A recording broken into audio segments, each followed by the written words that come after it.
out here on February the 12th, 2025.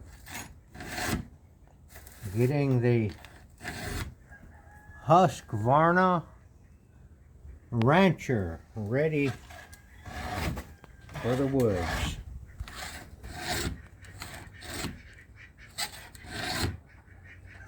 Using the steel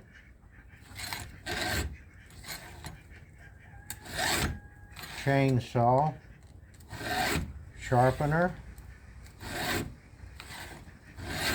I find this sharpener to be very handy. One reason I find it to be handy is because it's accurate. It also has a flat file that files the rakers or the depth control at the same time that so it keeps it a constant. See this one right here? This is what they call the raker that keeps the chainsaw chain cutting the same depth.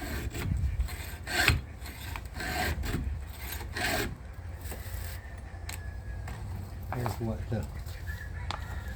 what it looks like.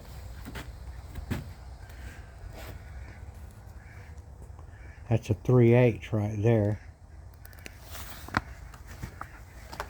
You can get different files, different sizes. I've had this about 5 years and I haven't had any kind of trouble with it at all.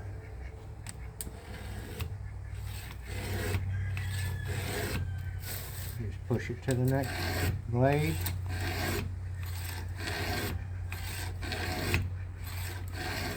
Another thing is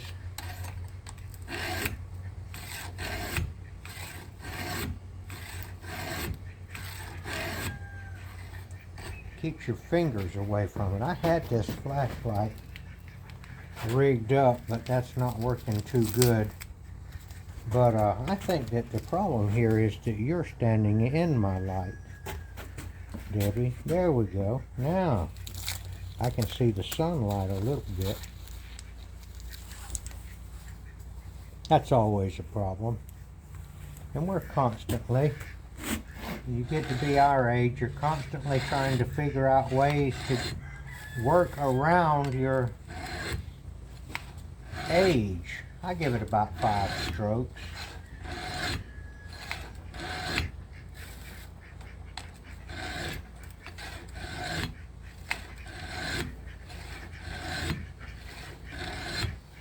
Now you can do this with just a chainsaw file, but you're not going to file off the depth control, the depth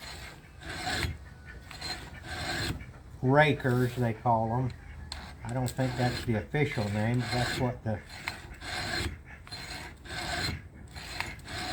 what people around here call them. But they rake the sawdust out, and they also control the depth of the cut. If your raker is not kept sharpened or filed off at the same rate that your blade is being worn down, then you don't get, the blade doesn't cut deep enough to get a cut. Now I have made it all the way back to this red marked tooth. I marked that with a red marker. That means that's where I started. I'll give it a lick or two. That's my starting point. Now the next one is marked red also, and it is in the other direction. It's a very windy day out there. And tomorrow, I believe, is the day that I'm going to start going out into the woods with the mini excavator and begin logging the logs that have been blown down in the hurricane, dragging them up to a central location and trying to make my way back to the back fence so that I can begin repairing the back fence. Now this thing here sometimes fools me as to how it goes on here, but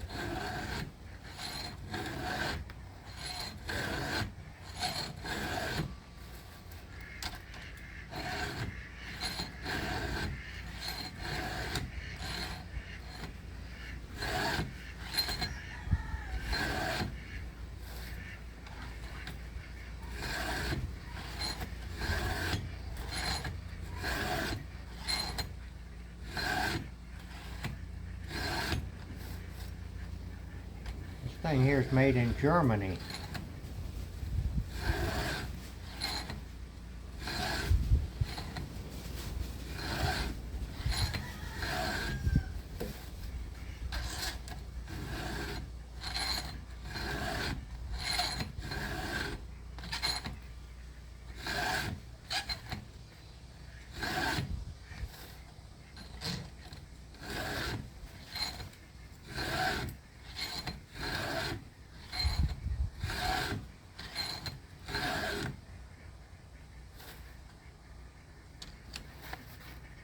Well, I believe I've made it all the way around. It doesn't seem like I could have made it all the way around, but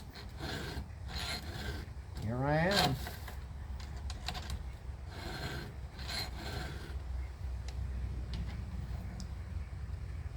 am. You're going to like this thing. This is 3/8, it says, 6.2 millimeters, made in Germany, steel. Now this is a Husqvarna saw, but it works. It works on, I guess, most of them. So that's the sharpening of the chainsaw, getting ready for my going out into the woods. I've had this thing for a while. I keep it in the package, in the drawer. I know right where it is. I do want to show you this right here. This is actually a woodworking vise here. Now I've got this thing clamped in there very securely, and I want to show you how I do that. You might want to make yourself a little device like this. You see these two little blocks of wood?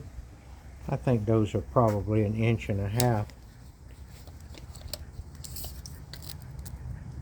1.25 inches. Alright, I'll show you how it works.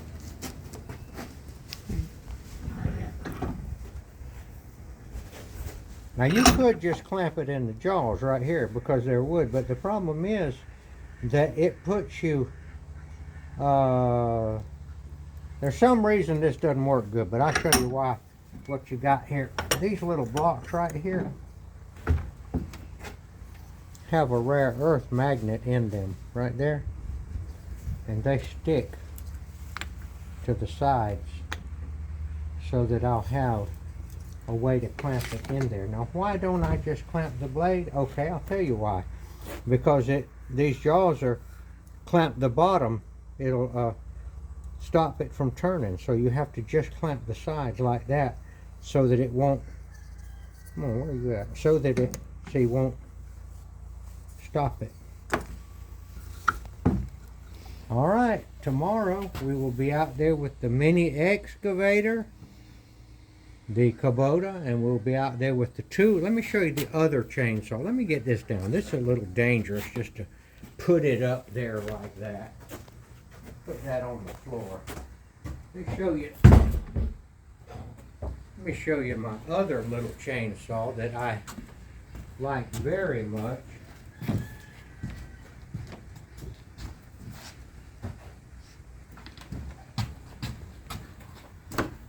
This is the steel, what do they call this one? The MS-162. Now that saw is not in production, I don't think now. There's another number, but something similar to it. It's it's called a light chainsaw. And it uses a smaller blade, and you have to use a file on it that's this size right here, 5/32. And this one right here uses, I said it a while ago. Like I said, when you can't see good, you have to start working. Let me get my glasses out. Have to start. Did I just drop that one? No.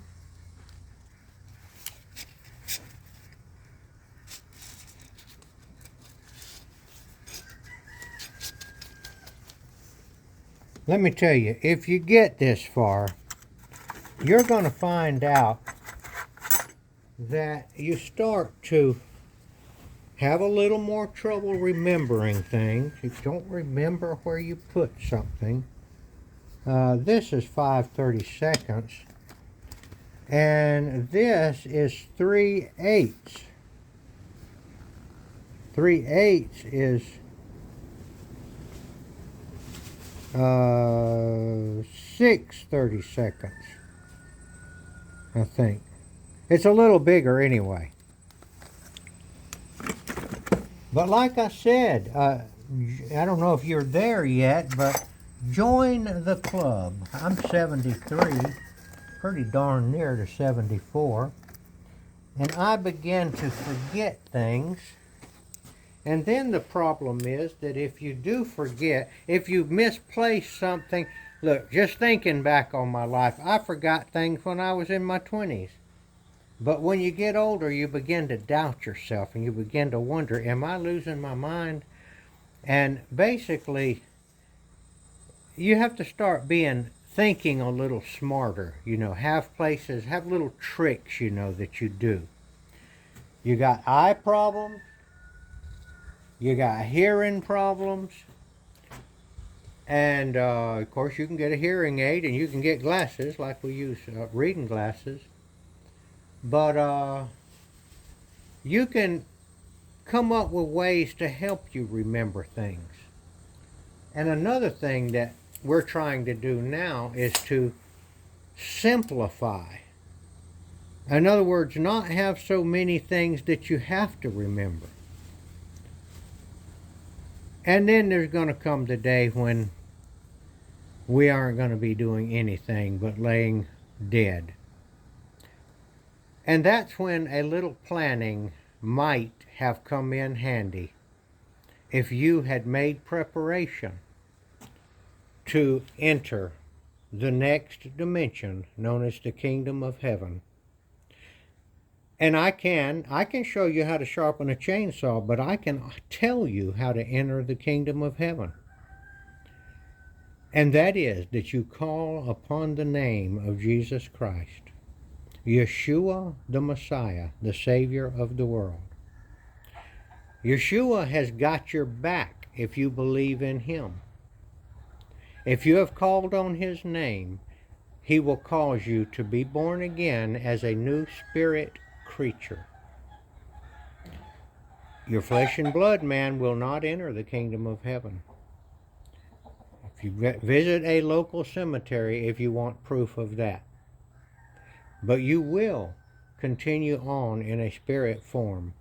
And at some point, Jesus promised that He would come back to earth and actually raise all of the dead, just like He raised Himself on Easter, into a spirit body. He was seen by many, many people. And at that time, He said that He would come and He would separate the sheep from the goats. The sheep being those that do believe and that have put their trust in Jesus and that have repented of their evil ways.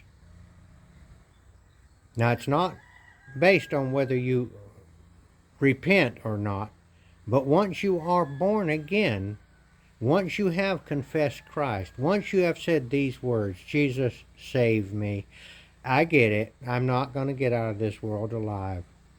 When you ask Him to save you, He will save you, and He will cause you to be born again as a new spirit creature. It's an invisible creature. It's not got a body at this point. And then the Spirit, or the Holy Spirit, the Spirit of God, will be dwelling within you. And you will then be two people. You will be the old man that wants to continue to have his own way and to have it all about me, me, me, me. And you will have the Spirit man that will get stronger and stronger as your flesh man gets weaker and weaker. That is the gospel of Jesus Christ. If you have not confessed Christ, I would say it would be a good investment of your time to check Jesus out in the New Testament, the Gospels of Matthew, Mark, Luke, and John, and give Jesus another shot. Give him another chance. Because if you have denied Jesus, chances are you did it some years ago, maybe even as a child, and really haven't given it another thought. But now that we're beginning to get where we can't hear so good, we can't see so good, and we lose our tools and can't remember where we put them,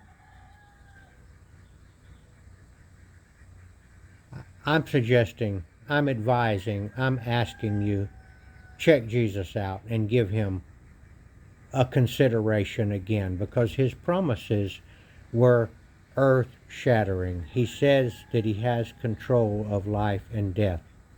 Now, if you want to skip all of the boring part of looking it up and studying it, you can just go straight to him and say, Jesus, okay, I've heard enough. I've heard it all my life. I get it. I've made a mess of my life. I'm not happy. I'm not fulfilled, and I see I'm not getting fulfilled. I've done the vacations. I've done the materialism. I've done all of those things. I've done the liquor. I've done the drugs. I've done the food. I've done the gambling. And I'm not happy. Will you save me? I'm ready to turn my life over to you. All right, that's my advice for you. While I am out here in my shop sharpening the steel chainsaw and the Husqvarna chainsaw. Thank you for listening.